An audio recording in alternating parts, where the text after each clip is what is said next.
Hi అండి, నేను మీ తారక్ గౌడ్, తెలంగాణ విద్యా సమితి. ఈ 2025 నుంచి వెబ్సైట్ ఇంజనీరింగ్ చాలా వీడియో చేస్తాము. మొదటి విడత అయిపోయింది, ఫీజ్ ప్రాసెస్ కూడా చేసుకోవడం అయిపోతుంది పేరెంట్స్ది. ఇప్పుడు సెకండ్ విడతకి ఎలా ఉంది అనేది కూడా ఒక వీడియో చేయడం జరిగింది. ఇప్పుడు సెకండ్ విడతలో సీట్లు పెరగకుండా ఒకవేళ మనం అనుకున్న కోర్స్ రాకుంటే ఏం చేయాలనే ఉద్దేశంలో టాప్ కాలేజెస్ ఏమున్నాయి, ఏం చేయగలుగుతాము దాని మీద చిన్న వీడియో చేస్తున్నాను. ఇప్పుడు మామూలుగా వాసవి కాలేజ్ ఉందండి, వాసవి, జేఎన్టీయు, ఓయూ, ఈ మూడింటికి మర్చిపోండి.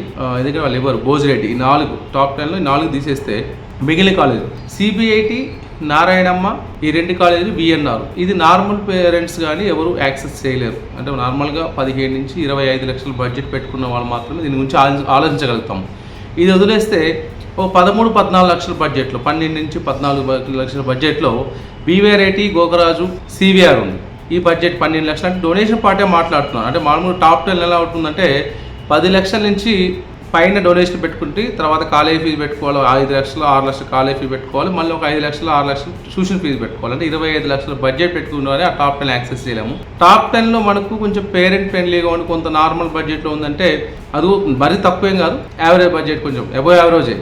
ఒకటి ఎంవిఎస్ఆర్ కాలేజ్, అది మీకు 10 లక్షల్లో వస్తుంది సిఎస్ అయితే, మిగతా బ్రాంచెస్ తగ్గుతాయి. తర్వాత శ్రీనిధి కాలేజ్ 7 lakhs నుంచి ఏఎం అనేది కాస్త ఎక్కువ ఉంటుంది, 8 lakhs 8.5 ఉంటుంది, ఈసీ తక్కువ ఉంటుంది, ఐటీ తక్కువ ఉంటుంది, సైబర్స్ ఇంకా తక్కువ ఉంటాయి. దీని తర్వాత ఐఎస్ బడ్జెట్ ఎక్కువ ఉంది, కేఎంఐటీకి ఉంది. మినిమం 13 లక్షలు ఉండాలి, దట్టు 30,000 ర్యాంక్ ఉండాలి, 30,000 ర్యాంక్ బిలో ఉండాలి. గోకరాజుకి అయితే 50,000 ర్యాంక్ బిలో ఉండాలి. తర్వాత వీళ్ళందరికీ ఏంటంటే మెరిట్ ఉండాలి, ర్యాంక్ ఉండాలి, అట్ ద సేమ్ టైం డబ్బులు కూడా 13-14 లక్షలు డొనేషన్ పెట్టుకోవాలి. దీని తర్వాత ఉన్న కాలేజీల్లో మనకున్నది Matrusri college, IRE college, aeronautical engineering college Dundigal, తర్వాత CMR main campus, MLR main campus, saint Martin's, తర్వాత ఏస్ కాలేజ్. దాని తర్వాత కొంత గీతాంజలి అనుకోండి, గీతాంజలి కూడా అంతంత మాత్రమే ఉంటుంది, అది షో ఆఫ్ కాలేజు. తర్వాత మీకు శ్రేయాస్ ఉంది, గురునానక్ ఉంది, స్ఫూర్తి కాలేజ్ ఉంది, విజ్ఞాన్ ఉంది. ఇట్లా నెంబర్ ఆఫ్ కాలేజెస్ ఉన్నాయి బడ్జెట్ని బట్టి. మనకు 8 లక్షల బడ్జెట్ ఉంటే గురునానక్ వస్తుంది, విజ్ఞాన్ వస్తుంది. తర్వాత 9 లక్షలు 8.5 లక్షలు పెట్టుకుంటే ఏస్ కాలేజ్ వస్తుంది. అంటే నేను చెప్పే ట్యూషన్ ఫీజు ప్లస్ డొనేషన్. తర్వాత ఎన్జిఐటి ఉంది, 8 నుంచి 9 లక్షల డొనేషన్ ఉంటుంది. కాలేజ్ ఫీజు ఆబ్వియస్లీ ఒక 3 లక్షలు తీసుకోండి. తర్వాత కేఎంఈసి ఉంది, కేఎంఈసి కూడా మీకు 6 లక్షల బడ్జెట్, ఏది 50,000 ర్యాంక్ బిలో ఉంటే 6 లక్షల బడ్జెట్ ఉంటుంది. 6 లక్షలతో పాటుగా కాలేజ్ ఫీజు కట్టుకోవాల్సి ఉంటుంది. శ్రేయాస్ కూడా 3.5 నుంచి 3 లక్షలు, 4 లక్షలు, ఐఎస్ హై అండ్ 4 లక్షలు, బిలో 3 లక్షలు వచ్చేస్తుంది మీకు డొనేషన్ పార్ట్. తర్వాత స్టాన్లీ కాలేజ్ ఉంది, మీకు తెలిసిన విషయమే, అది 7 లక్షలు చెప్తున్నారు, 6-6.5 కూడా డొనేషన్కి వస్తుంది. Yearly 1 lakh fees, hostel fees 1 lakh ఉంటుంది. తర్వాత శ్రీదేవి కాలేజ్ కూడా అంతే ఉంటుంది. మీకు ఉన్న వాటిలో ఎట్ ఏ టైం అమౌంట్ కట్టాల్సింది aeronautical engineering college at a time కట్టాలి. మనం అమౌంట్ అనేది tuition fee, donation part at a time కట్టుకోవాలి. 13 to 14 lakhs మినిమం ఉంది. ఇప్పుడు పర్సంటేజ్ బేస్ పెరుగుతూ ఉంటుంది, మనకు 80 above 90 above లా ఉంటుంది. So high end 14 to 15 lakhs వరకు ఉంటుంది. సిఎంఆర్ 10 lakhs హై ఎండ్ ఉంది, సిఎంఆర్ కే ఉంది. అట్లా 4 క్యాంపస్ ఉన్నాయి, తగ్గుతూ ఉంటుంది. అప్ టు 7 to 10 lakhs మధ్య ఇన్ బిట్వీన్ ఉంటుంది.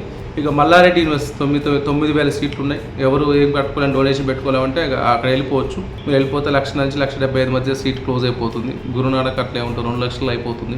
గురునానక్ యూనివర్సిటీ వేరు, గురునానక్ ఇంజనీరింగ్ కాలేజ్ వేరు, ఇంటెలిపాత్ ప్రోగ్రామ్ వేరు. నెక్స్ట్ వేవ్లో ఉన్న ప్రోగ్రామ్ అది జాబ్ గ్యారెంటీ, తర్వాత ఇంటర్న్షిప్ ఉండే ప్రోగ్రామ్ ఉంది. 2.5 lakh per year ఉంటుంది, అంటే 10 lakhsలో అయిపోతుంది. ఓన్లీ కాలేజ్ ఫీజు మాత్రమే, ట్యూషన్ ఫీజు అలాగే ఉంటుంది.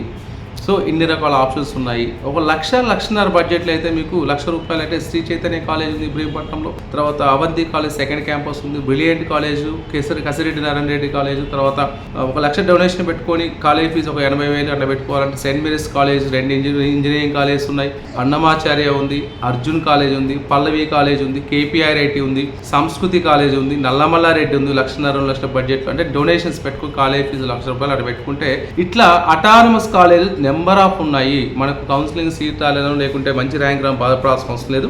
చదువుకోవాలంటే మనకు సిబిఐటికి ఏ ప్రాతిపాదికన పర్మిషన్ ఇచ్చారో, ఎన్ని సీట్లకైతే ఇచ్చారో అదే ప్రాతిపాదిక ఈ కాలేజ్ కూడా ఉంటుంది. కాకపోతే వారి యొక్క రెప్యుటేషన్ బట్టి కొంత మారుతుంది, కానీ చెప్పే ఫ్యాకల్టీ కూడా యాజ్ యూజువల్గా ఉంటారు. కొంత ప్యాకేజీలు ఎలా కొంత డిఫరెంట్ ఉంటుంది. అందులో మెరిట్ స్టూడెంట్స్ ఆబ్వియస్లీ ఉంటారు కాబట్టి, ఒక 10,000, 5,000, 3,000 ర్యాంకర్స్ ఉంటారు కాబట్టి ఆబ్వియస్లీ వాళ్ళకి వచ్చే ప్యాకేజీలు కూడా డిఫరెంట్గా ఉంటాయి.